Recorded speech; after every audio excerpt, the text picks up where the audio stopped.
আমার সিলেটের মুসলমান ভাইরা, আল্লাহ পাক তারকা বিশিষ্ট আসমানের শপথ করেছেন, রাত্রি বেলায় আমরা যখন এই জমিন থেকে আসমানের দিকে তাকাই, বলুন তো দেখি আসমানের দিকে তাকালে পড়ে কোটি কোটি তারকারাজি মিটমিট করে জ্বলে আমাদের চোখে লাগে কি লাগে না? আল্লাহ তাআলা তারকা বিশিষ্ট আসমানের শপথ করেছেন যাতে করে মুমিন মুসলমান বান্দা বান্দি তার ঈমানটাকে শানিত করার জন্য রব্বুল আলামিন তারকা বিশিষ্ট আসমানের শপথ করেছেন। একজন ঈমানদার যখন বারবার আসমানের দিকে তাকাবে, তাকায়া সে অনুধাবন করতে পারবে, আমি যদি ছোট্ট একটা কামরা বানাই, একটা ঘরও যদি বানাই, রড লাগে, সিমেন্ট লাগে, ইঞ্জিনিয়ার লাগে, রাজমিস্ত্রি লাগে, একজন ঈমানদার তার ঈমানটাকে শানিত করবে আসমানের দিকে তাকাইয়া। রব্বুল আলামিন এত সুন্দর আসমানকে ঝুলিয়ে রেখেছেন, ইঞ্জিনিয়ার লাগে না, রাজমিস্ত্রি লাগে না, ইট সিমেন্ট বালু বলতে কিচ্ছু লাগে না। এত সুন্দর করে যিনি 7টা আসমানকে ঝুলিয়ে রাখতে পারেন, চিৎকার করে বলেন তিনি কে? আল্লাহ পাক আপনি আমার ঈমানকে মজবুত করার জন্য তারকা বিশিষ্ট আসমানের শপথ করেছেন। দুনিয়ার ঈমানদার আমরা যদি ঘর বানাই, যত বড় দামি ইঞ্জিনিয়ার আমার আপনার ঘরটা বানায়া দেয় না কেন, একটা না হয় আরেকটা জায়গায় ভুল ধরা পড়ে, পড়ে কি পড়ে না? কথা বলেন, পড়ে কি পড়ে না? কিন্তু আল্লাহ সুবহানাহু ওয়া তাআলা 7টা আসমানকে স্তর বিন্যাস করে সৃষ্টি করেছেন। সারা পৃথিবীর মানুষ যদি মৃত্যুর আগ পর্যন্ত আসমানের দিকে তাকায়া থাকে, আল্লাহর কসম ওই আসমানের মধ্যে, আল্লাহ পাকের সাজানো আসমানের মধ্যে একটা ভুল খুঁজে বের করতে পারবে না। ওই ইমানদার ভাইরা, আমরা যদি একটা ঘর বানাই, 10 বছর পরে আমাদের ঘরটা ডিসকালার হয়ে যায়, রং জ্বলে যায়, আসমানের দিকে তাকায়া দেখেন আল্লাহ সুবহানাহু ওয়া তাআলা এত সুন্দর করে আসমানকে সাজিয়েছেন, তারকা দিয়েছেন, সূর্য দিয়েছেন, চন্দ্র দিয়েছেন। একজন সত্যিকারের ঈমানদার যখন আসমানের দিকে বারবার তাকাবে, বলুন তো দেখি তার ঈমানটা আল্লাহ পাকের সেই সৃষ্টি জগৎ দেখে তার ঈমানটা মজবুত হবে কি হবে না? এজন্য আল্লাহ পাক তারকা বিশিষ্ট আসমানের শপথ করেছেন। 2 নম্বরে আল্লাহ পাক বলেন ওয়াল ইয়াউমিল মাউউদ, কিয়ামত দিবসের শপথ আল্লাহ করেছেন। 2 নম্বরে আল্লাহ কিয়ামত দিবসের শপথ কেন করেছেন? আল্লাহ পাক আপনি আমাকে জানিয়ে দিয়েছেন এই দুনিয়াটা তোমাদের শেষ দুনিয়া নয়, দুনিয়া একদিন কিয়ামত হবে। আল্লাহ পাকের কথা 100% সত্য না মিথ্যা? দুনিয়া যে কিয়ামত হবে, কিয়ামতের আগে রব্বুল আলামিন মাঝে মধ্যে আমাদেরকে ভূমিকম্প দিয়ে সিগন্যাল দেন কি দেন না? মাঝে মধ্যে সিগন্যাল দেন। আমার ভাইয়ের, আল্লাহ পাক কিয়ামত দিবসের শপথ কেন করেছেন? মাঝে মধ্যে ভূমিকম্প দিয়ে আমাদেরকে সিগন্যাল দেন। এবার চিন্তা করেন, সামান্য কয়েক সেকেন্ডের ভূমিকম্পের মাধ্যমে আমাদের কলিজার ভিতরে ভয় ঢুকে যায়। 10 তলা 20 তলা থেকে মানুষ লাফায়া লাফায়া পড়ে। আল্লাহ বোঝায়া দিতে চান, বান্দা ভূমিকম্পের দ্বারা তোমাদের ভিতরে যদি এত ভয় সৃষ্টি হয়, চিন্তা করো যেদিন দুনিয়া কিয়ামত হয়ে যাবে, ওই দিনের পরিস্থিতিটা কেমন হবে চিন্তা করার দরকার আছে না? আল্লাহ পাক কিয়ামত দিবসের শপথ করেছেন। 3 নম্বরে রব্বুল আলামিন বলেন ওয়া শাহিদিন ওয়া মাশহুদ। 3 নম্বর আল্লাহ পাক শাহেদের কসম করেছেন। শাহেদ মানে হলো জুমার দিন। কোন দিন? কথা কোন? শাহেদের মানে হলো জুমার দিন। সপ্তাহে একবার জুমার দিন আসে কি আসে না? আল্লাহ পাক জুমার দিনের গুরুত্ব বোঝাবার জন্য শাহেদের কসম করেছেন। আল্লাহ পাকের কাছে জুমার দিনের গুরুত্ব আছে, কিন্তু ঈমানদার মুমিন বান্দা বান্দি আমরা জুমার দিনের গুরুত্ব আমাদের কাছে বেশি নাই। কথা ঠিক না বেঠিক?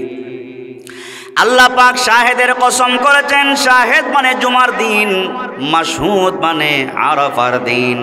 আরাফার দিনের আল্লাহ শপথ করেছেন। শাহেদের আরেকটা মানে হলো সাক্ষী। শাহেদ অর্থ কি? আল্লাহ পাক 3 নম্বরে শাহেদের কসম করেছেন, এর মানে হলো আল্লাহ সাক্ষীর কসম করেছেন। এই শাহেদ দিয়ে আল্লাহ কি বুঝাইতে চান? আল্লাহ পাক শাহেদের কসম করে আল্লাহ বুঝাইতে চান, ও দুনিয়ার বান্দা বান্দি, দুনিয়ায় যাওয়ার পরে টোটাল জীবনের ভিতরে ভালো মন্দ যা কিছু করো, আমি রব তোমার সব কর্মফলের জন্য নিজে আমি সাক্ষী হয়ে যাচ্ছি, ঠিক কিনা? এই যে আমরা আজকের মাহফিলে বসে আছি, আল্লাহ দেখে কি দেখে না? আরে চিল্লায় বলেন, আল্লাহ দেখে কি দেখে না? আল্লাহ শাহেদ। আল্লাহ কি? এই মাহফিলে আপনারা বসে আছেন, আল্লাহ শাহেদ আছে না নাই? আছে না নাই? গোপনে গোপনে যদি আপনি তাহাজ্জুদের নামাজ পড়েন, আল্লাহ দেখে কি দেখে না? গোপনে গোপনে যদি আপনি গুনাহের কাজ করেন, আওয়াজ করে বলুন, আল্লাহ দেখে কি দেখে না? এই জন্য আল্লাহ বলেন, ওয়াকাফা বিল্লাহি শাহিদা, আয়াকাফাল্লাহু শাহিদা।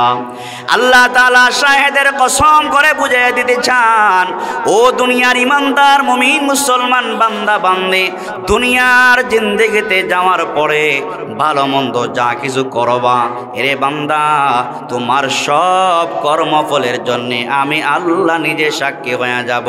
সুতরাং আমার ভাইয়েরা, আল্লাহ যদি আমার সব কিছুর জন্য সাক্ষী হয়ে যান, আমি যদি সুদ খাই, আমি যদি ঘুষ খাই, আমি যদি চুরি ডাকাতি করি, সন্ত্রাসী করি, মাস্তানি করি, এগুলা আমি যদিও গোপনে গোপনে করি, আল্লাহ বলেন, বান্দা গোপন কিছু থাকে না, আমি আল্লাহ নিজে শাহেদ। অর্থাৎ তুমি গোপনে প্রকাশ্যে যা কিছু করো, মানুষের চোখে ফাঁকি দিতে পারবা, আমি রবের চোখে তুমি ফাঁকি দিতে পারবা না, ঠিক কিনা? মানুষের চোখে ফাঁকি দেওয়া যায়, রবের চোখে ফাঁকি দেওয়া যায়? রবের চোখে ফাঁকি দেওয়া যায় না। উনি হলেন সেই রব, আল্লাহ শাহেদের কসম করেছেন। তাহলে বুঝলাম শাহেদ অর্থ যদি সাক্ষী হয়। এই আয়াতের ব্যাখ্যায় মুফাসসিরিনে কেরাম লিখেছেন, শাহেদের 1 নাম্বার ব্যাখ্যা হলো, আমার আপনার জীবনের জন্য টোটাল জিন্দেগির 1 নাম্বার সাক্ষী হলেন আল্লাহ। 1 নাম্বার সাক্ষীকে আওয়াজ করে চিল্লায় বলেন, 1 নাম্বার সাক্ষীকে? আরো জোরে কোন 1 নাম্বার সাক্ষীকে? আল্লাহ পাক যদি আমার আপনার সাক্ষী হয়ে থাকেন, গোপনে প্রকাশ্যে গুনাহ করা যাবে? এত আসতে না জোরে বলেন, গুনাহ করা যাবে? আসমানের নিচে জমিনের উপরে সারাটা দুনিয়া আপনাদের জন্য ছেড়ে দিলাম, এমন একটা জায়গা খুঁজে বের করা যাবে না যেই জায়গাতে যায় গুনাহ করলে আল্লাহ পাকের চোখে ফাঁকি দেওয়া যাবে। জোরে কোন ঠিক কিনা? তাহলে আমার টোটাল জীবনের সাক্ষী যদি আল্লাহ হয়ে যান, গুনাহ করা যাবে? আল্লাহ বলেন, 2 নম্বরে নবীকে সাক্ষী বানায়া দিব। আমার আপনার নবী মুহাম্মদুর রাসূলুল্লাহ সাল্লাল্লাহু আলাইহি ওয়াসাল্লামকে আল্লাহ সাক্ষী বানায়া দিবেন। এবার আওয়াজ করে বলবেন, আমার আমল যদি ভালো হয়, আমার কথা যদি রাসূলের পক্ষে হয়, আমার মিছিল যদি রাসূলের পক্ষে হয়, আমার মিছিল মিটিং যদি আল্লাহ এবং তার রাসূলের পক্ষে হয়, ইসলামের পক্ষে হয়, দ্বীনের পক্ষে হয়, কোরআনের পক্ষে হয়, কিয়ামতের ময়দানে রাসূল আমার পক্ষে সাক্ষী হয়ে যাবেন। আর রাসূল যখন আমার পক্ষে সাক্ষী হয়ে যাবেন, রাসূলের সাক্ষী আল্লাহ পাকের কাছে গ্রহণযোগ্যতা পাবে কি পাবে না? কথা কি বুঝেন? আমার কথা বুঝেন? রাসূলকে 2 নম্বরে সাক্ষী বানানো হবে। তাহলে আমার কথা, আমার সব কর্মকাণ্ড হতে হবে আল্লাহ এবং তার রাসূলের পক্ষে। আওয়াজ করে বলুন ঠিক কিনা? 3 নম্বরে আল্লাহ পাক শাহেদ দিয়ে বুঝাইলেন, বান্দা শোনো, 1 নম্বরে আমি আল্লাহ সাক্ষী, 2 নম্বরে নবী সাক্ষী, 3 নম্বরে বান্দা তাকায়া দেখো, তোমার ডানে এবং বামে, ডান কাঁধে বাম কাঁধে আল্লাহ পাক আমার আপনার সাক্ষী থাকার জন্য 2 জন ফেরেশতা রেখে দিয়েছেন। কয়জন? কয়জন?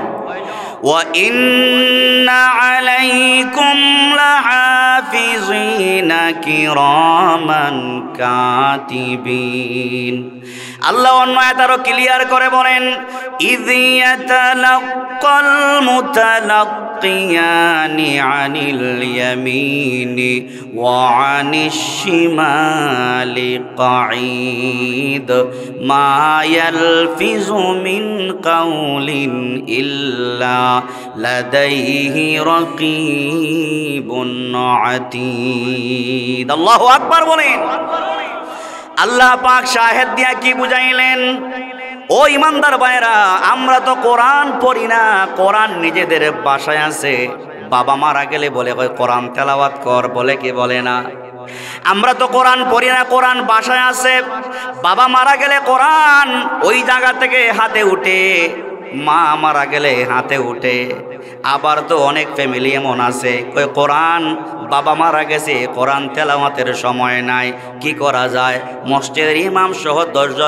10 জন হুজুরকে নিয়ে আন 10 জন 1 ঘন্টায় এক খতম করে আমার বাবা রূহের মাগফিরাতে বসায় দিবে বাবা জান্নাতি হয়ে যাবে কথা ঠিক নেই ও ইমানদার ভাইরা ভালো করে বুঝে শুনে বলবেন আমি হবিগঞ্জের মানুষ আমাকে দিয়ে আপনার বাবার জন্য যত দোয়া করান আর আপনারা নিজের সন্তান হয়ে নিজের বাবার জন্য যদি দোয়া করেন হবিগঞ্জের বক্তার দোয়া আল্লাহ পাকের আরশে মঞ্জুর হওয়ার আগে আপনি যে বাবার সন্তান আপনার দোয়াটা হাজারো কোটি আগে আল্লাহর আরশে মঞ্জুর হয়ে যাবে ঘোষণা কা আল্লাহ শাহেদ দিয়ে কি বুঝাইলেন আল্লাহ বলে বান্দা তাকায় দেখো আমি আল্লাহ তো সাক্ষী হব ওই রাসূলকে সাক্ষী বানায়া দিব 3 নম্বরে বান্দা গোপনে প্রকাশ্যে ভালো মন্দ যা করবা কিছু তুমি লুকায়িত রাখতে পারবা না বান্দা তোমার ডান কাঁধে একজন ফেরেশতা বাম কাঁধে একজন ফেরেশতা আমি আল্লাহ দিয়েছি কথা ঠিক কিনা আরো সহজ করে যদি আপনাদেরকে বুঝাই এই যে আমাদের সামনে কয়েকটা ক্যামেরা আছে এই কথাগুলা 10 বছর পরেও যদি আমরা ইন্টারনেটে তালাশ করি পাওয়া যাবে কি যাবে না আরো জোরে এখন পাওয়া যাবে কি যাবে না পাওয়া যাবে এটা হলো মানুষের আবিষ্কার আল্লাহ পাক আমার আপনার ডানে বামে 2 জন ফেরেশতা দিয়েছেন টোটাল জীবনের ভিতরে রাত্রে দিনে গোপনে প্রকাশ্যে ভালো মন্দ যা কিছু করি ওই কিরামান কাতিবিন ফেরেশতা সব কিছু লিখে রাখতেছে ঠিক কিনা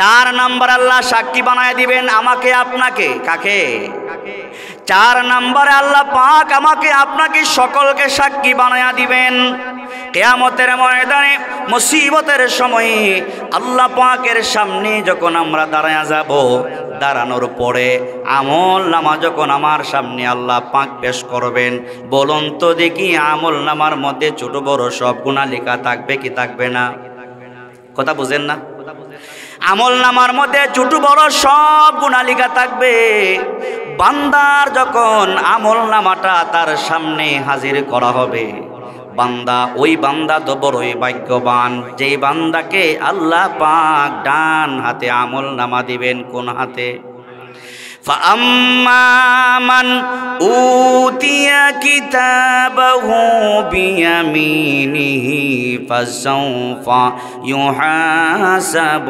حسابا يسيرا وينقلب إلى أهله مسرورا আল্লাহ পাক যাদেরকে ডান হাতে আমল নামা দিবেন হিসাবান ইয়াসিরা ওই ব্যক্তির কোনো টেনশন থাকবে না চিন্তা থাকবে না আল্লাহ বলেন তার হিসাবটাকে সহজ করে দিয়া সহজে তাকে জান্নাতি বানায়া দিবে সুবহানাল্লাহ কিন্তু ওই ব্যক্তির জন্য টেনশন আছে যেই ব্যক্তিকে আল্লাহ বাম হাতে আমল নামা দিবেন ওই ব্যক্তি যখন তাকা দেখবে বাম হাতে আমার আমল নামা আসবে বাম হাতে আমার আমল নামা আসবে আমার আমল নামার মধ্যে ফামাইয়ামাল মিসকালা যাররাতিন শাররান ইয়ারা আমল নামার মধ্যে ছোট বড় সব গুনাহগুলা যখন লেখা আছে সব গুনাহ যখন আমার লেখা আছে বান্দা টেনশনের মধ্যে পড়ে যাবে আল্লাহ বলেন মালি হাযাল কিতাব লা ইউগাদিরু সগীরাতাও ওয়ালা কাবীরাতান ইল্লা সাহা। বান্দার আমলনামার মধ্যে ছোট বড় সব গুনাহ লিপিবদ্ধ থাকবে। বান্দা আফসোস করবে আর বলবে, আল্লাহ বাম হাতে আমলনামা আমাকে দেওয়ার দরকার নাই, আল্লাহ বাম হাতে আমলনামা না দিয়া মরণ দিয়া দেন।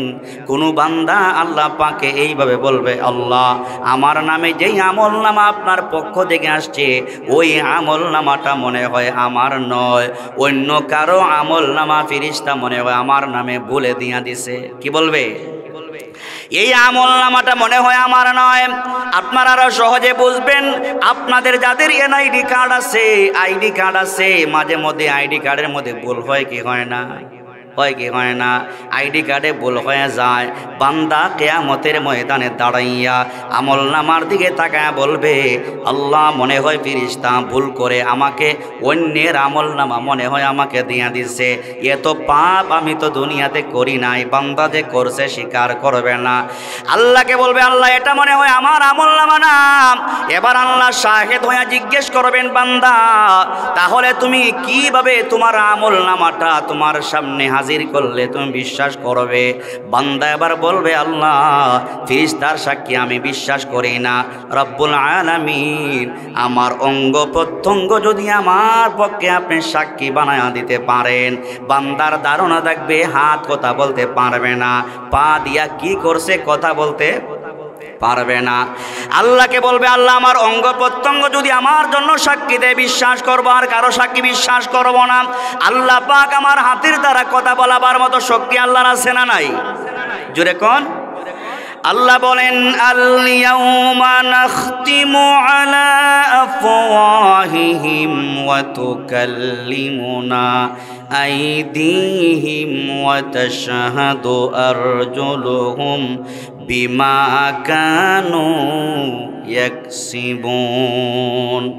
বান্দা যখন বলবে আল্লাহকে, আল্লাহ আমার অঙ্গ প্রত্যঙ্গকে আপনি সাক্ষী বানায়া দেন, রব্বুল আলামিন মুখের মধ্যে মোহর মেরে দিবেন, তালা লাগায়া দিবেন। আল্লাহ পাকের সামনে দাঁড়াইয়া হাত অটোমেটিক কথা বলবে। হাতের দ্বারা বান্দা কি করেছে সব বলে দিবে, পায়ের দ্বারা বান্দা কি করেছে বলে দিবে। ও ইমানদার ভাইরা, এজন্যে আল্লাহ পাক রব্বুল আলামিন একবার না দুইবার না চারবার কসম করেছেন। এর মধ্যে শাহেদের কসম আল্লাহ করেছেন, কিয়ামতের ময়দানে মুসিবতের সময়ে আমার আপনার টোটাল জিন্দেগির ভিতরে ভালো মন্দ যা কিছু করি এর মধ্যে আল্লাহ পাক নিজে যখন সাক্ষী হয়ে যাবেন, মহব্বতে বলেন গোপনে প্রকাশ্যে গুনাহ করা যাবে নাকি?